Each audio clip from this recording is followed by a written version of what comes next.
so pleased and proud that he's featured in our story so strongly in this business. And so now, without further ado, it gives me a huge amount of pleasure and privilege to introduce the next speaker. It also gives me huge pleasure to know that she is my business partner. I'm her husband, and she's my best friend too. She wrote this, by the way. Never humble, never humble. So in all seriousness, 12 years ago I saw this woman's potential. It just shone out. On the second date, and I knew there was something special about this woman. I knew that from the very first time that we met, and way before she ever dared to start believing in herself. So, like all fairy tale love stories, this one began online, and then it quickly blossomed into what is really one of the most powerful of partnerships. This lady's taught me so much about the strength of leading from behind, supporting me in my own business ventures, making sure that if ever I had a sort of gap in my own skill set, she would be there to fill it in and make sure that she had my back. And that is incredible. The most important thing about this woman, though, she's never tried to steal the limelight from me, just been there in the sidelines helping me along.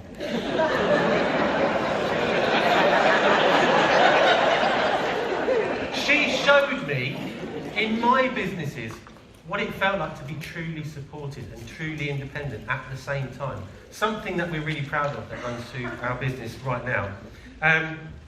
Ladies and gentlemen, please help me welcome to the stage multiple incentive achieving, 200 plus club member, my wife, my best friend, Hannah Grover.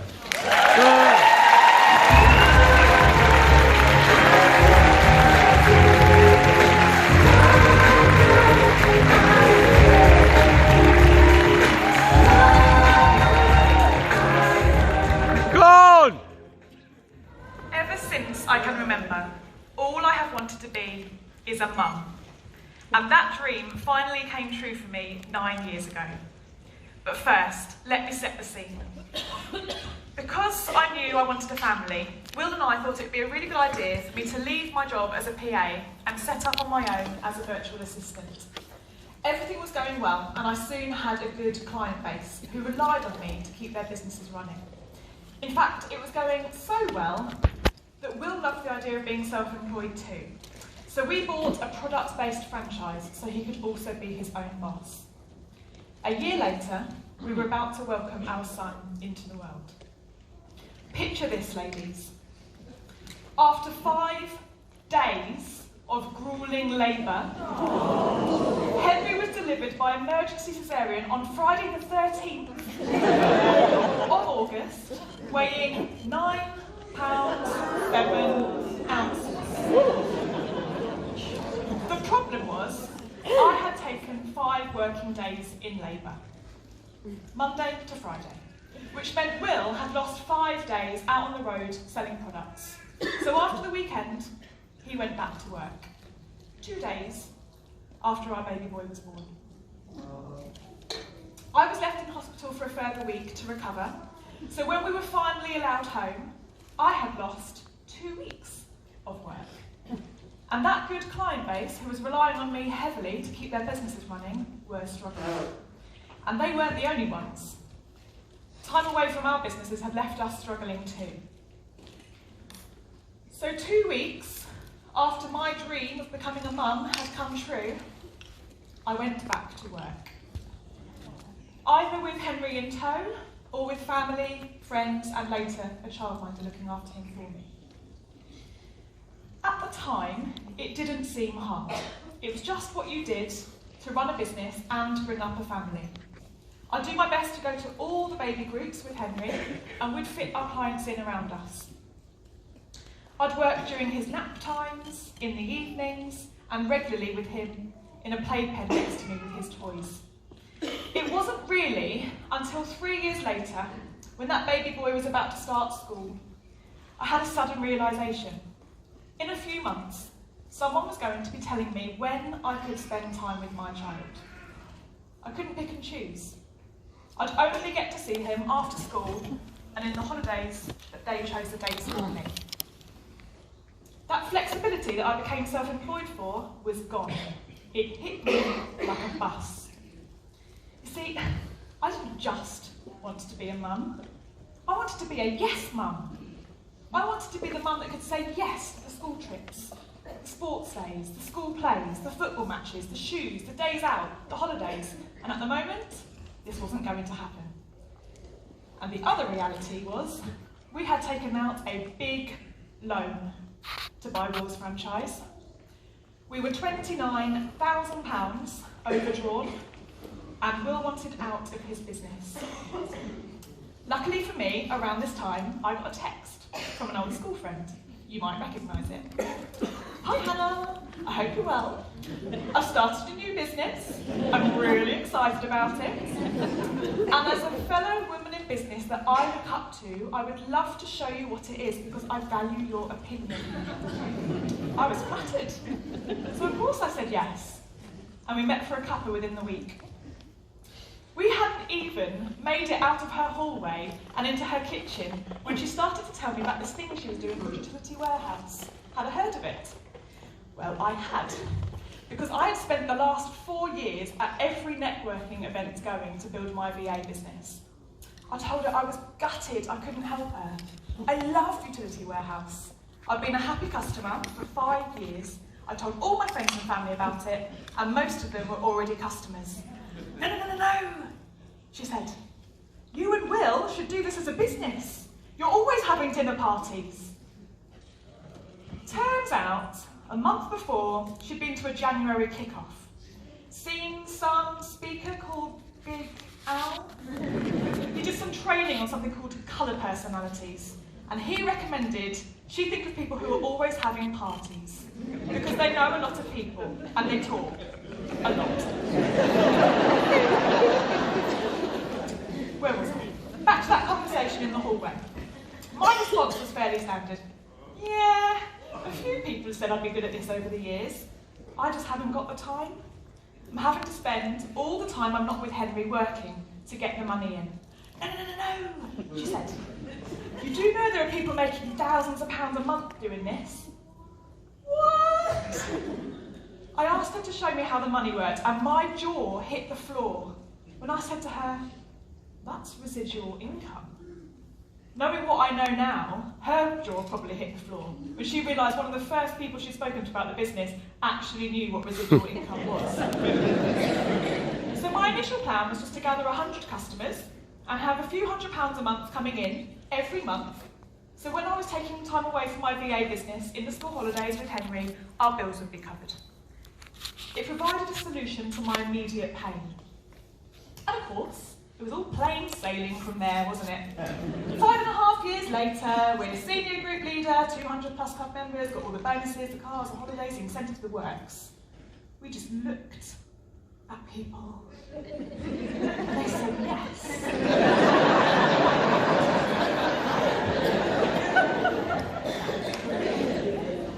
We've had disappointments, we've had no-shows, we've had cancellations, we've had people with potential quit or not even join, and we've lost friends and family along the way too. But we had the one skill or quality to make a success of this business. We were hungry. And not just because we were living off beans on toast. When we weren't having all of those dinner parties, of course. We were hungry, but we were also very busy. Both of us putting as many hours as we could into our other businesses. But we knew that something had to change. That this was a long-term plan. It needed time. And the next few years were going to pass anyway, so we might as well commit to giving it a good go. The first thing we did was decide to go for the holidays. We needed a break away anyway, and this would mean we'd be gathering, on average, 1 customer and partner a week, and everything else would come along the way. By doing this, we knew we needed 2 to 3 appointments in the diary every week. Then, we needed to find the time for the appointments. So first, we agreed to stop watching EastEnders. But that gave us back 2.5 hours a week. Time for 2 appointments. Just 2 nights a week. Then we looked at our diary and we agreed to give up half a day, either on a Saturday or a Sunday, for Utility Warehouse. The rest would be spent on our other businesses and family time. We also committed to attend all the big events, as that was where we were going to learn from the people already making a success of this. And that's who we needed to copy. From regularly attending trainings and events and talking to our upline, we quickly picked up there's a system in place, and if we stuck to that system and didn't try and reinvent the wheel, we would succeed. This was music to my ears. After 4 years of building my own business from scratch, someone was telling me that all I had to do was copy the successful people. That we could do. That was simple. But simple doesn't necessarily mean easy. At the events, it was also repeatedly said that going to trainings regularly was also necessary. So we committed to attend 1 training and 1 op a month. No matter what. Sacrificing 1 day a month for a training, 2 evenings and half a day at a weekend to get us out of the situation we were stuck in and provide a better future for our family didn't seem much to lose. Every Sunday evening we would sit down with our diary and block out the time we'd commit to our Utility Warehouse business. And then we would do everything we could to fill those time slots. By doing this, in our first year, we achieved the Fast Start bonus, 50 Plus Club, 2 weekend breaks, team leader, and senior team leader. 2 evenings, half a day a weekend, and 1 training and op a month. And that's all we've done.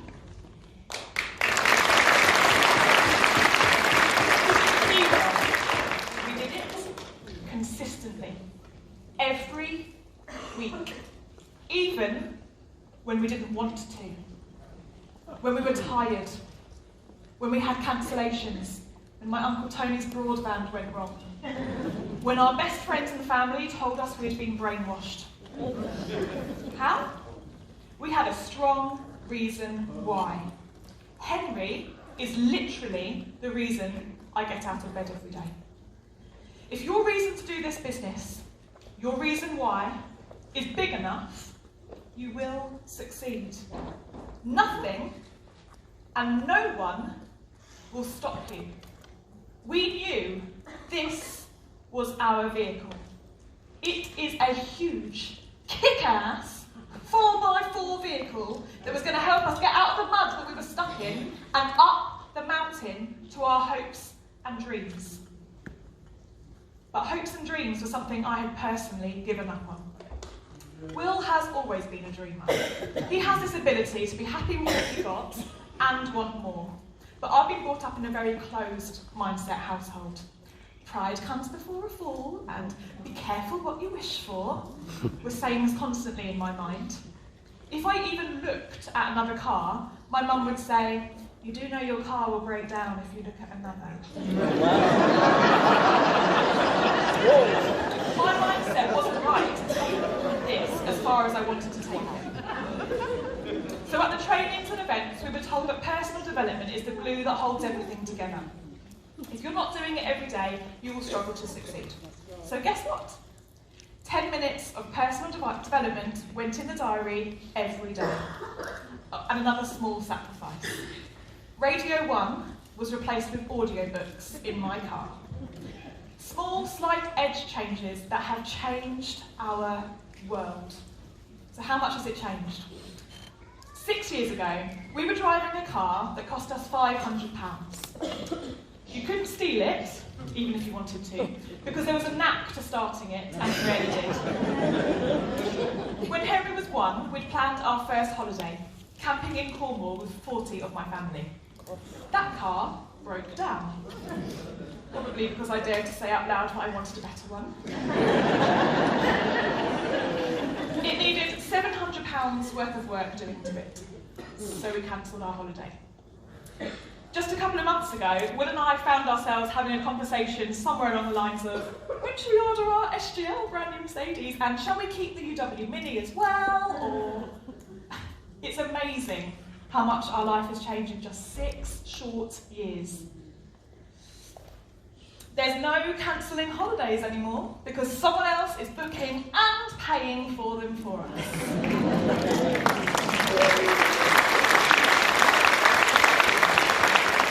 By sticking to that plan, we qualified to take Henry to Orlando. And one night we were watching the fireworks at Disney and he asked me for his 3rd ice cream that day, and I said yes. Without thinking. And then I cried.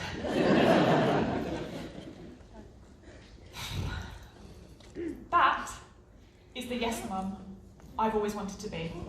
And Utility Warehouse has allowed me to be it in that moment. Last year, it became really apparent to us that Henry wasn't happy at school, and his self-esteem was rock bottom. Because we spent the last few years in this amazing environment where we are valued and where being the best version of yourself is celebrated, we knew again something had to change. So he started a new school a few months ago in September. I knew the transition was going to be hard for him, and it's an hour's round trip to get him there and bring him home each day. I knew being there for him every day and not sticking him on the school bus was going to be necessary. I knew it would take me away from my business. And I also knew that we had committed to focusing on our promotion to senior group leader. But then I remembered my why. I wanted to be a yes mum. So I put Henry first and a business fitted in around us. He was happier straight away. He told me parents were invited to watch the class assembly every Friday. I said yes, I would be there. He told me he'd been picked to represent the school football team the next day. I said yes, I would be there. The following week, he told me he'd been asked to captain that football team and he needed new football boots. I said yes, what colour?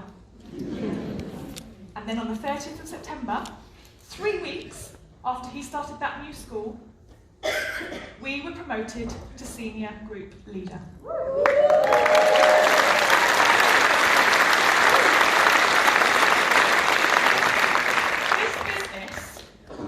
Allows you to have it all. Yes, it takes planning, consistency, small sacrifices, and you too can say yes to whatever it is you want to say yes to. Thank you.